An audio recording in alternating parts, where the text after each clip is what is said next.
At the moment, I would expect some of you to be confused. Some are probably wondering why they even clicked on this video. Some people probably already clicked away. And some people might actually be interested in what I have to say about this. So,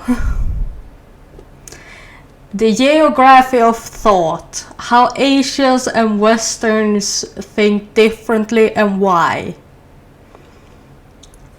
If your spider senses regarding racism is tingling, yeah, it's understandable. So I actually had to read this for one of my courses. This is, I would suppose, a academic book. I don't want to say it is because it's so bad for an academic book, but it is. And obviously, as you guys can understand, it is a book about the different way of thinking for Western and Eastern, or Asian as this is called.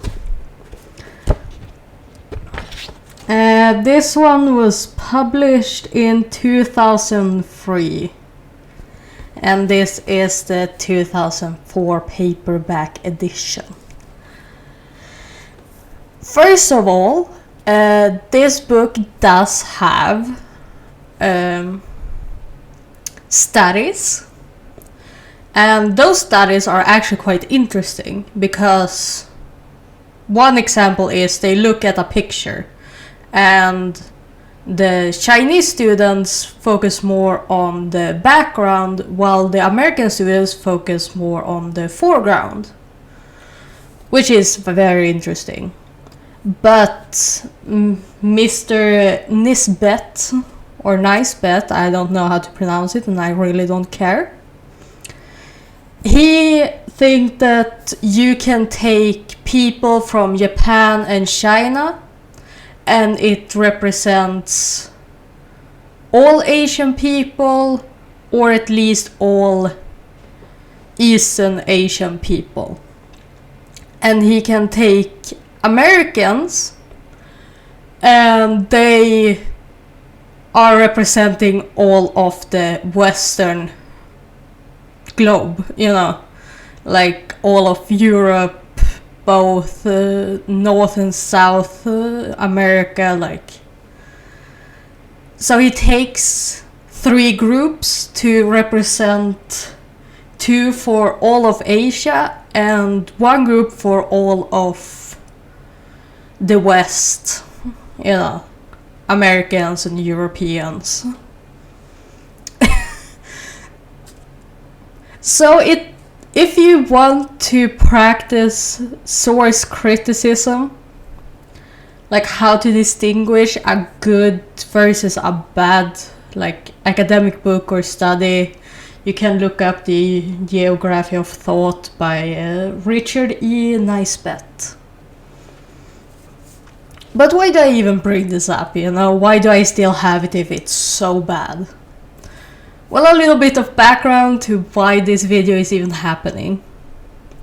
I was listening to a podcast on Spotify, and there they brought up some examples of religions.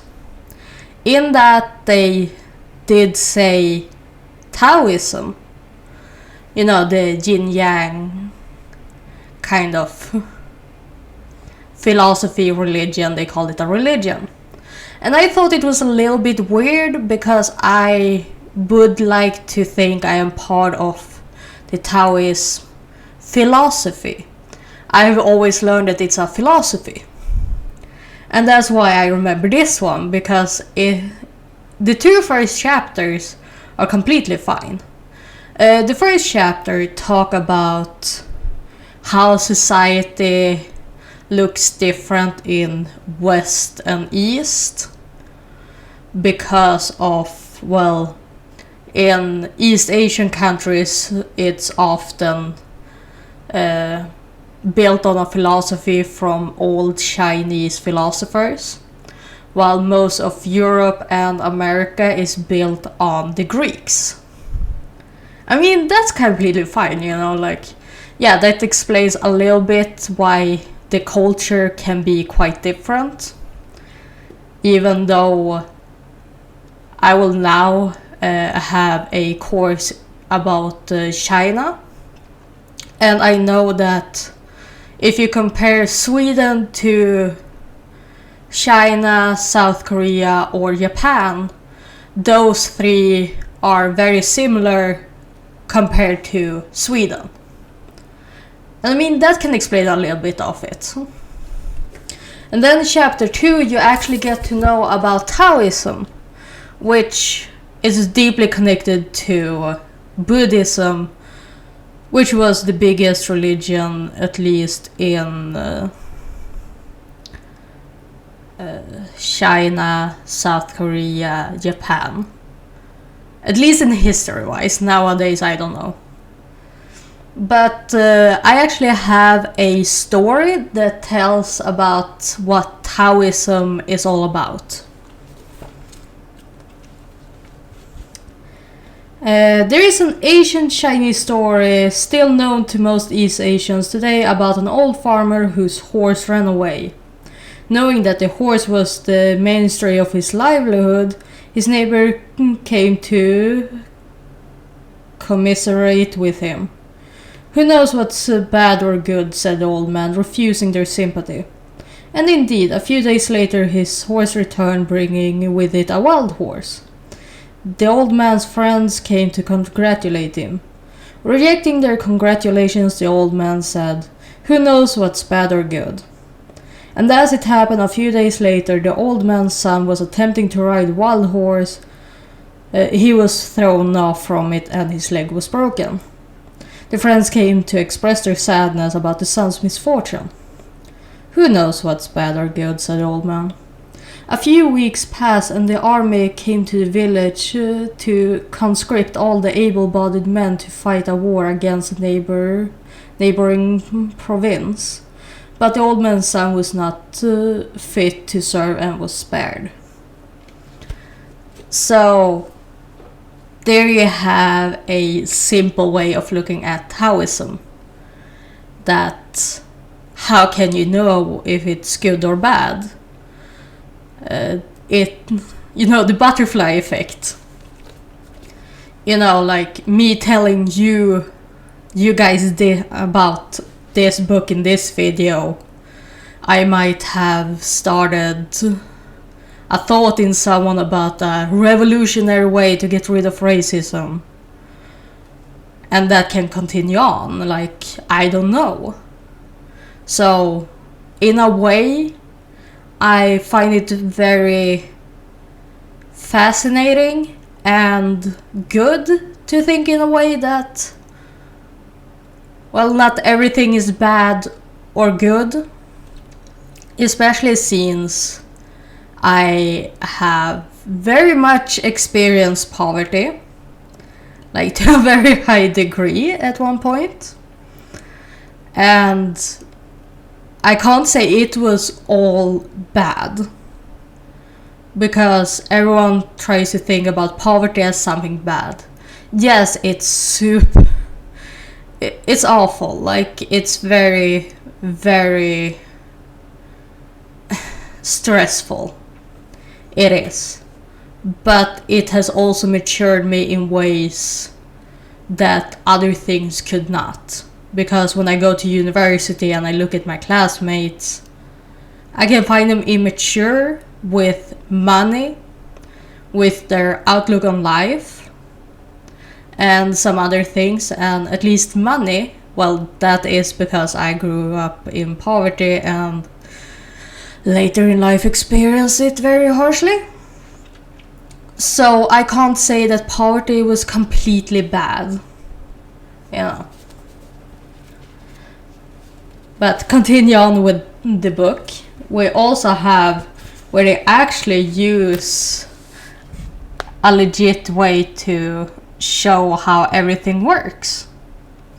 You know, like with thoughts you have ecology, economy, social structure, attention, metaphysics, epistemology, cognitive process. You know, all of these are legit things. Like, just talk to anyone that's like a psychologist. Like, it is legit. And you think that, well, obviously they make real studies and they use actual things that they base it on. What can be totally bad about it? Well, for example, with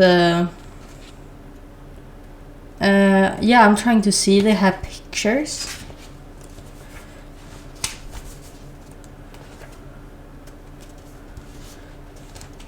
Yeah, here I have a recall task where you obviously see that it's a few changes here.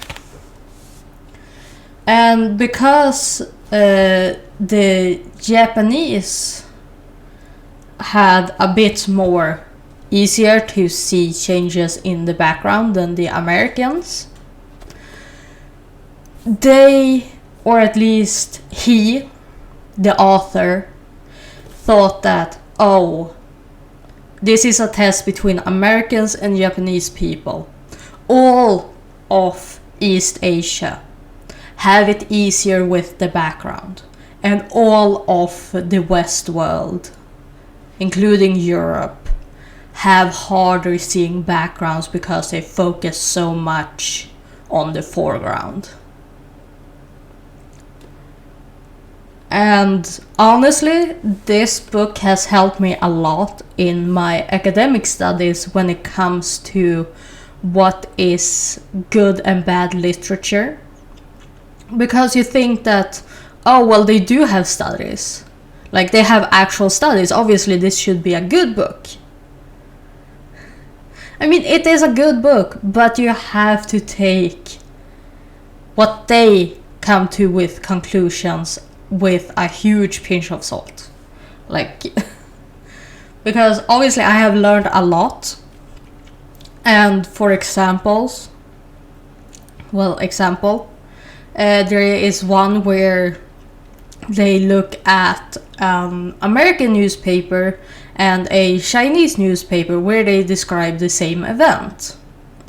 In the Chinese newspaper, they focus a bit more like, why would that happen? Why would someone act like that? What are the background to the event? While the American one is more like, this happened, that's a bad person, you know. And I mean, that is interesting. But to say that Asian people care more about emotions than what Americans do, or even Europeans, because of a few that does that. I mean, as a social science student and wants to become a social scientist, you have to put so much more into what can actually form that kind of statement. And also within social science, you don't really like to say, this is, I know. It's more like, this shows the tendencies. With this, you can speculate. You know, it's not nature science that is, either an atom is an atom or it's not. And I mean, that's why also some people hate on sociology, but I want to become a sociology scientist, so. But either way, as you guys might understand, this actually has some kind of interesting things. Especially when they were sorting groups.